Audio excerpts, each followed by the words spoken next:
Hello, welcome to the Soulprint Minis. Thank you so very much for being here. I am recording this on June 15th on the Wednesday. You will be seeing this on Thursday the 16th. So hopefully the information remains accurate. Um, I'm going to be recording 2 videos for release on Thursday, and I'm going to look at Trump's legal team, or what he has of it. And the second video, I actually want to look at this Boris Epstein guy, because, there's all these reports out of him sort of controlling what Trump finds out, and then, it really causing the other lawyers a real inability actually to do their job in terms of trying to defend this guy. So I want to take a look at him. That'll be in the next video that comes out a little bit later on today. All right, so let's take a look at Trump's legal team. He's losing lawyers left, right, and center. His lawyers are ending up in legal peril themselves. On Tuesday morning, Eileen Haba was out there making ridiculous false statements, just spinning their narrative. And I don't know, you got to think at some point that the other lawyers in the world must just be, or certainly in America, are shaking their heads, wondering how low you can go, kind of thing. So let's take a look at the Trump legal team. I mean, God knows he has so many. Okay, so I don't even know where to start. I guess maybe I'm going to start with the documents legal team, because that seems to be one of the ones that is the most tattered. The lawyer that was with him at the arraignment, I think he's the one that's handling the New York business thing, those indictments. So I don't know. I mean, if you got somebody who's handling business indictments, I don't know what good he's going to do you in a espionage case. But, to each their own. All right, let's take a look, shall we? Trump's documents legal team. Trump's document legal team. Trump's document legal team. Here we go.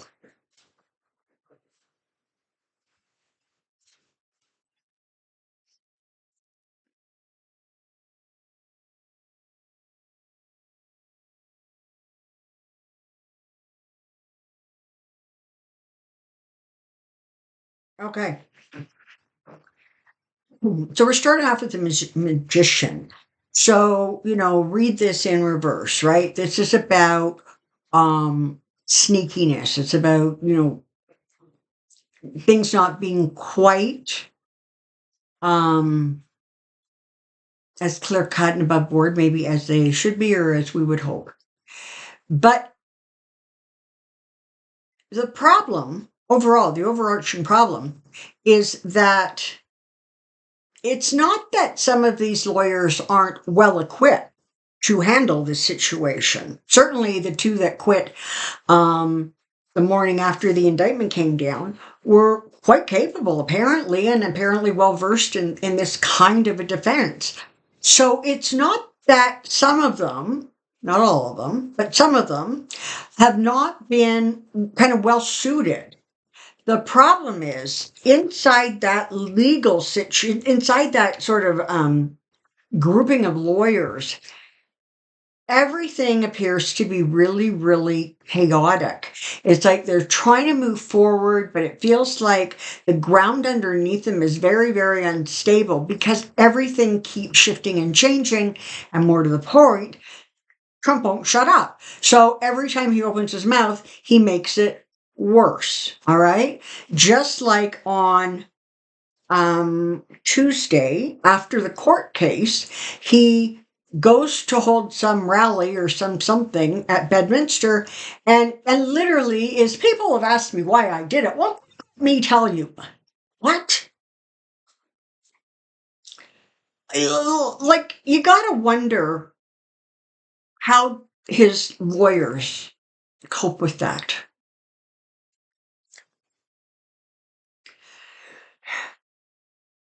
This is the thing. Part of the problem is that Trump wants like that Roy Cohen kind of lawyer, right? You know, the guy who ended up actually being disbarred after he, um, represented, mafia people. But that's what Trump wants. That he's not sophisticated enough to understand that not everything in life is accomplished by bulldozing. He doesn't get that. He just feels that force is the only way to go. And if his lawyer isn't forceful enough and screaming in somebody's face, he's not the right lawyer. He's weak. He doesn't know what he's doing. And that's a problem because Trump won't shut up. He's making it worse every day. And these legal minds are just absolutely trapped. Completely trapped. Okay? Because you can't get him the lawyers cannot get him to understand that this is not some little minor civil suit. This is serious stuff. And the next one coming out is going to be even more serious, or certainly the J6 one. Okay, that one's going to be like really bad. So I'm just going to reshuffle the cards because I want to see what that looks like as we go forward. Because we kind of know just from public reporting the dysfunction that's going on within that legal team. And as I said at the beginning of this, I will be looking into Boris Epstein specifically in the next video. But let's take a look. Future legal team for Trump, future legal team for Trump, future legal team for Trump. What does he end up with at the end of the day? I saw reporting, I think it was yesterday, he can't get lawyers. I mean, lawyers don't even want to talk to him about entertaining the notion. One of the quotes that I found really, really funny was, I cannot represent him because my wife will divorce me and my kids won't talk to me.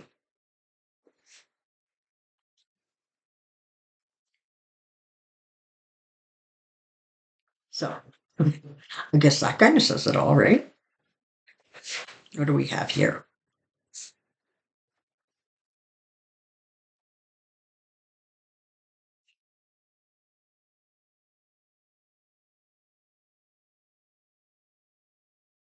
Okay. We're starting with the death card. Now, sometimes the death card is sort of that, phoenix rising from the ashes kind of energy. Sometimes it's about, transmutation. It's about, renewal. Sometimes it's just about death. And I'm not suggesting that the lawyers are going to start dying, but what I am suggesting is as it goes forward, that legal team is actually going to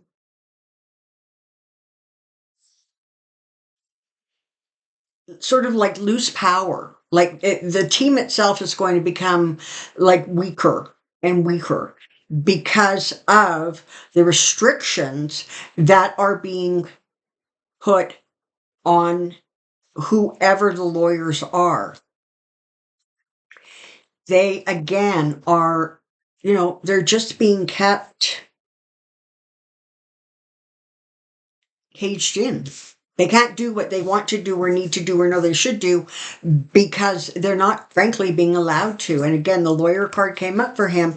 So this is really talking about, the absolute frustration. So as we go forward, what you're going to see is a lot of kind of assessing. There's going to be a lot of, okay, but listen up. I'm not going to represent you unless I get, $1.5 million in advance. A lot of the lawyers are saying, I have a obligation to my current clients. I have an obligation to my law firm to not become embroiled in this kind of thing.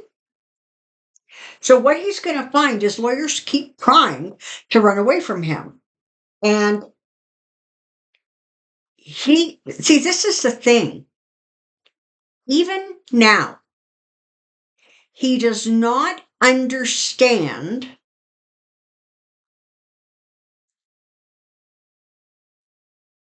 how dangerous this is for him. He doesn't get how serious it is, because over time, he has convinced himself that what he did was fine. And the problem is you have people like, Boris Epstein and even the previous lawyers that he had who were better, and they keep talking to him about the Presidential Papers Act or whatever it's called. That is not this. This is about retaining documents, one, that you weren't supposed to have, and two, that you refused to give back. That's why it's under the Espionage Act. That's why it's a law. And so, but what has happened is because Trump only hears what he wants to hear, he just keeps on and on about the Presidential Papers Act or whatever it's called, because that's his defense. And the reality is it's not a very good defense, and it's not going to work. But lawyers going forward are going to have a very, very difficult time trying to get him to recognize how dangerous it is. Part of the problem with Trump is that he is always, all of his 4,000 plus lawsuits that he has been engaged in, they've always been civil, right? And so with him, what happens is on the rare occasion he might win some, but normally he settles, right?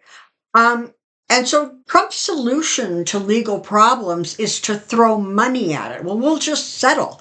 And he doesn't seem to be comprehending that federal charges cannot get settled. Okay?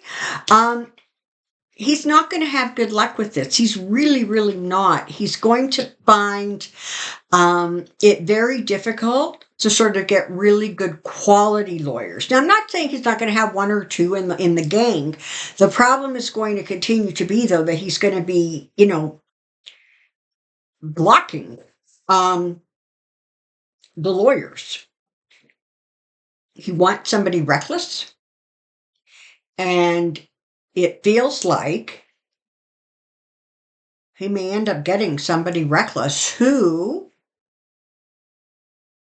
like Ray Cohen, was so aggressive and so in your face, because that's all he knows. That's what he wants. I think there's one of those kinds of lawyers coming forward, but I don't think ultimately it's going to serve him very well. I think that there's going to be a lot of emotion and a lot of money and but I think ultimately he's not really going to end up with the kind of legal team that he actually needs. Look forward to the Boris one. I hope you enjoyed this one, and I hope to see you at the next video. Bye-bye for now.